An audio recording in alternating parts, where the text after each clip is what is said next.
Thank you for another episode of Real Talk. We want to thank our sponsors at Park Bank. Thank you for everything that you're doing.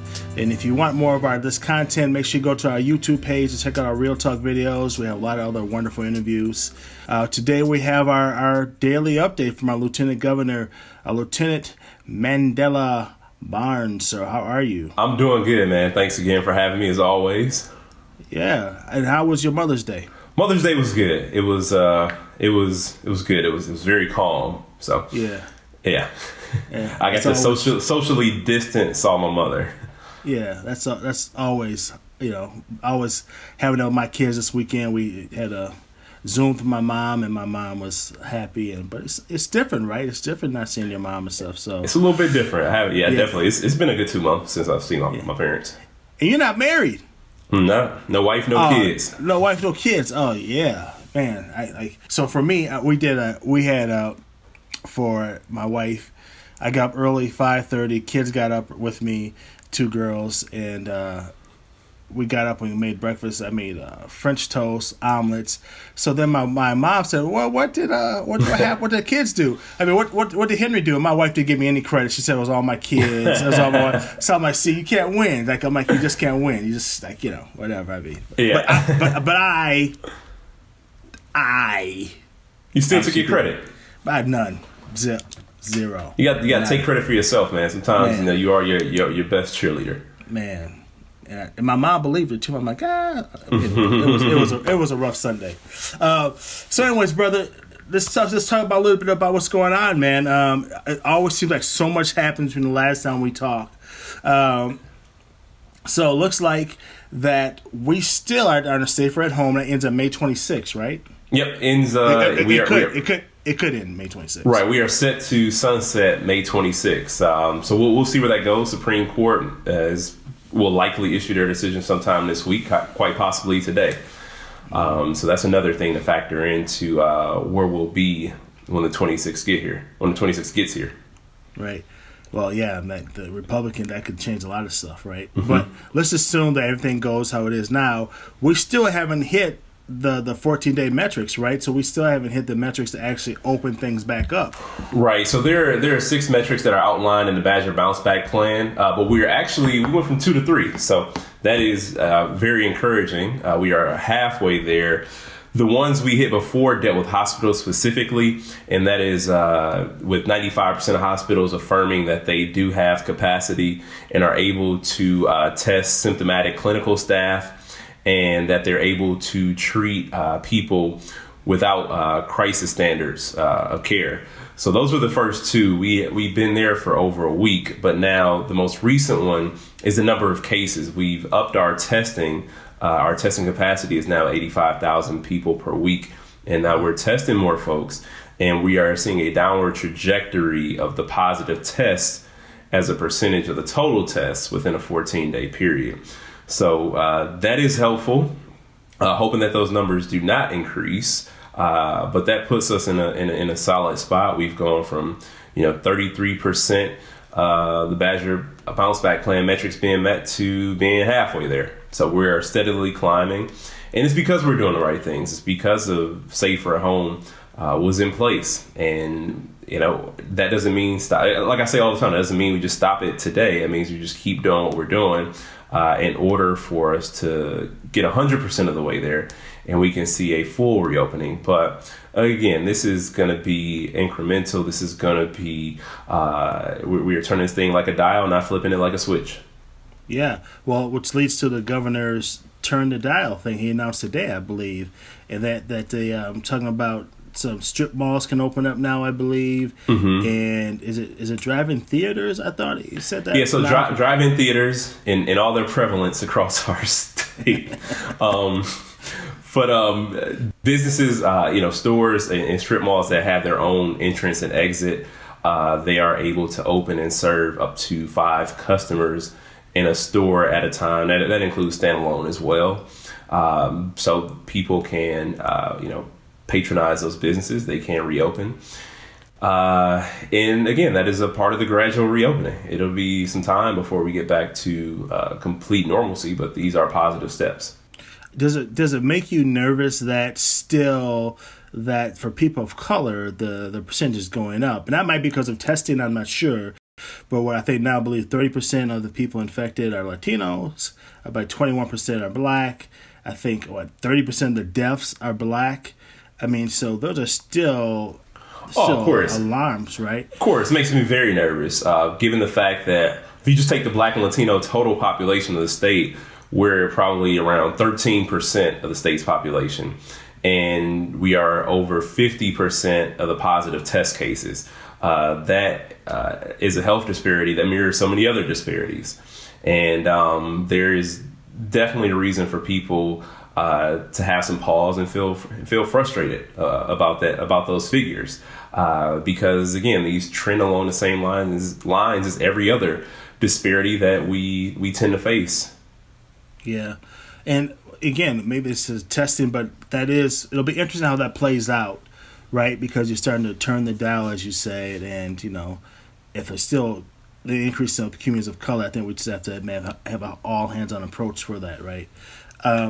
So we're also doing more testing, right? So I think in Madison, and they've now Alliant Energy is now having a testing spot, right? That people can go to test. Yeah, people can go get tested for free at Alliant Energy Center, and again, that's very helpful, and it gives people. It will help to give people some assurance for those who may have been, wondering, those who may have been a little hesitant to go to a doctor because they don't have health insurance or they don't have a primary care physician. This option is available to them.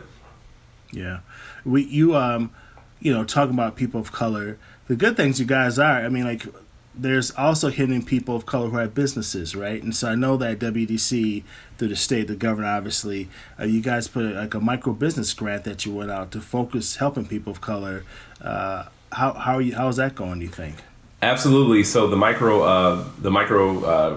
grants for small ethnic minority-owned businesses and women-owned businesses, it was announced last week. And, it is a fund to help those struggling small businesses because there are so many of them.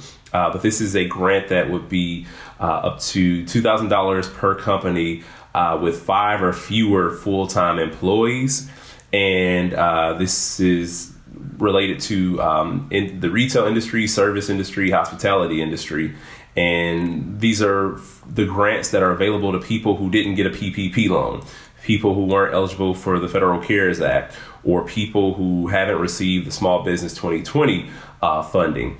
So a lot of folks did slip through the cracks, and they were left wondering, especially as they saw larger businesses, larger companies, corporations have access to funding, even though many didn't need it, but they still had access to the funds.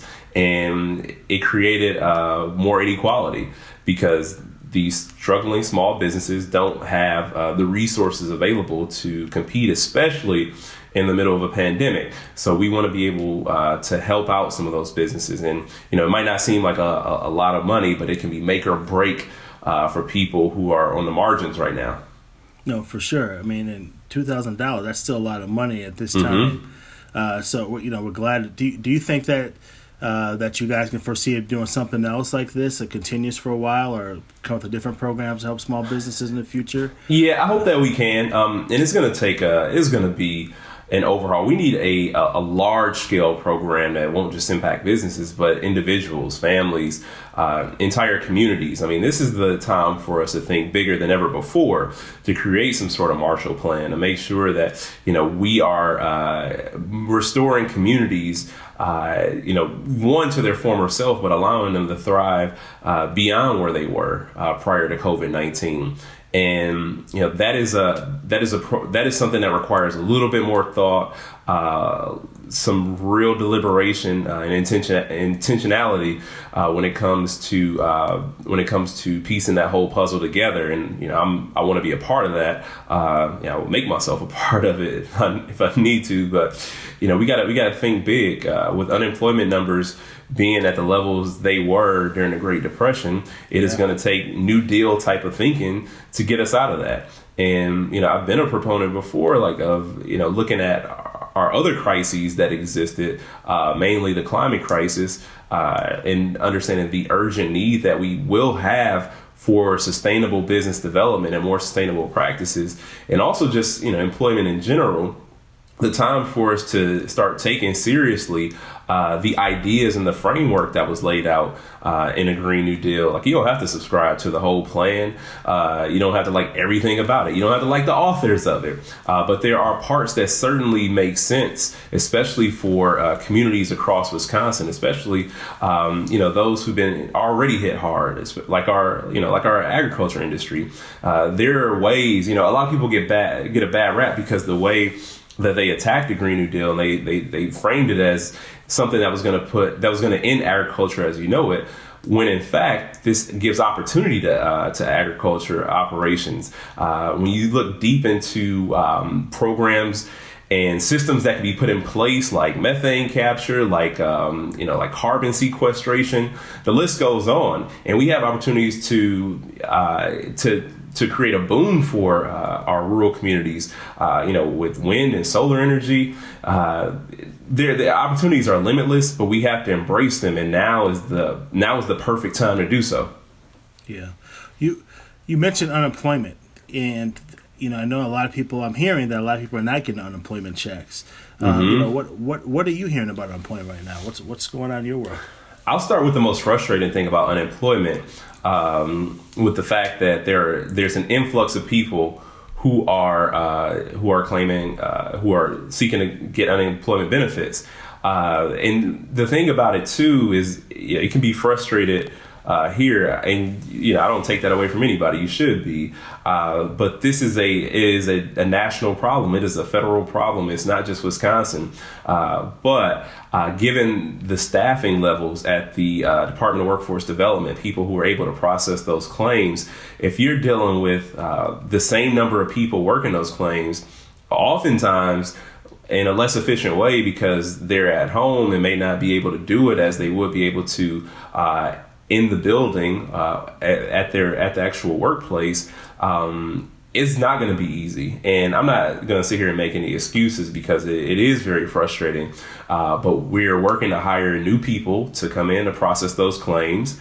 But we also need to think about the fact that Republicans in the legislature, the former governor and the former governor, made it more difficult for people to get those unemployment benefits with that unnecessary 1 week waiting period. And then on the topic of waiting, the legislature failed to act. They waited too late. And now Wisconsin is missing out on $25 million in funds to help our unemployment system because they didn't pass legislation in time for the federal government. They missed the deadline. Now we're going to miss out on Wisconsin to be out another $25 million for unemployment. Wow. And that comes at a time, too, where there was a study that showed that we could potentially see our unemployment fund depleted in October. And even if it is depleted, we can borrow that money from the federal government. But the $25 million was there. And legislators in the federal government failed to act. They didn't respond. Had they... So the legislator had opportunity. I just want to make sure our viewers understand. Yep. Me too. That our legislators had opportunity to do some procedural thing to get $25 million. They just had to pass a bill. Okay. And to pass the bill that would have got us $25 million for unemployment for the state of Wisconsin. Mm-hmm. And that is that's documented. I tweeted about it. I tweeted the Journal Sentinel article that talked about that. Wow. Did they give a reason why? I didn't get that deep into it. Interesting. I was curious. What the sad thing about all this to me has shown is how politics can get in the way of helping people, and that's sad to me, right? Because Republicans, as Michael Jordan said, Republicans buy sneakers too, right? Meaning that Republicans, they have families too. They have moms and dads, daughters, sons. Who are people who are unemployment. And the thing too, I look at that as them having an outlet to point fingers at the administration, because if the administration, if it seems to fail, then they can claim victory while at the same time, tens of thousands of people across the state are suffering. And I feel like what they're saying is something else that our Michael Jordan said it was about them kids, but I'm not going to go there right now at this moment. I think you know the quote. You know exactly what I'm talking about. Yeah. Well, hey, look, I get it. I get it. It's sad because it's very sad because as you know, if you talk to many people, petty politics.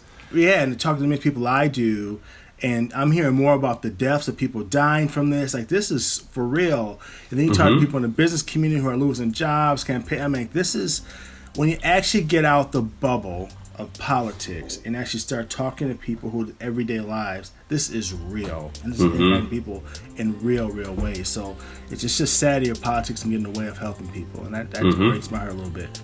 So thank you, Lieutenant Governor. Thank you for your time. Of course. Thank you for everything you're doing, and we'll see you next week. All right, no doubt, man. All right, take care. Yep, talk to you soon. Thanks for another episode of Real Talk. We'll see you next time.